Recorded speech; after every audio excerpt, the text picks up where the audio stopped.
കേരളം നോക്കൂലിക്കെതിരെ നിയമം കൊണ്ടുവന്ന സംസ്ഥാനമാണെന്ന് ശിവൻകുട്ടി പറഞ്ഞു.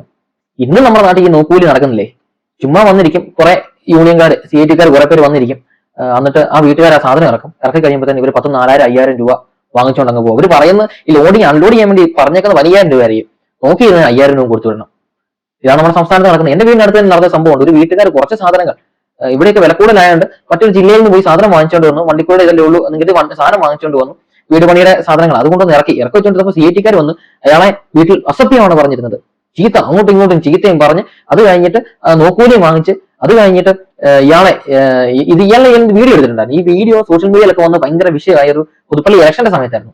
അപ്പം ഭയങ്കര വിഷയമായി ചർച്ചയായി കഴിഞ്ഞപ്പോൾ തന്നെ ഇവർ വീണ്ടും ഇയാളുടെ കുട്ടിയെ കൊണ്ടുപോകുന്ന വഴിക്ക് തടഞ്ഞു നിർത്തിയിട്ട് ഇയാളെ മർദ്ദിച്ചു. അത് കഴിഞ്ഞിട്ട് ഇയാളെ ഭീഷണിപ്പെടുത്തി ഈ കേസ് സെറ്റിൽമെന്റ് ചെയ്തു പോകുമായിരുന്നു.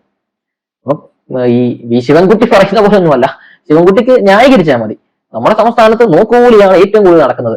വേറെ ഒന്നുമല്ല, നോക്കൂലി. ഒരുത്തൻ ഒരു ലോഡുമായിട്ട് വന്നു കഴിഞ്ഞാൽ അതിന് അന്യായമായിട്ടുള്ള കൂലി അത് ഇറക്കുന്നതിന് പറയുന്നത്.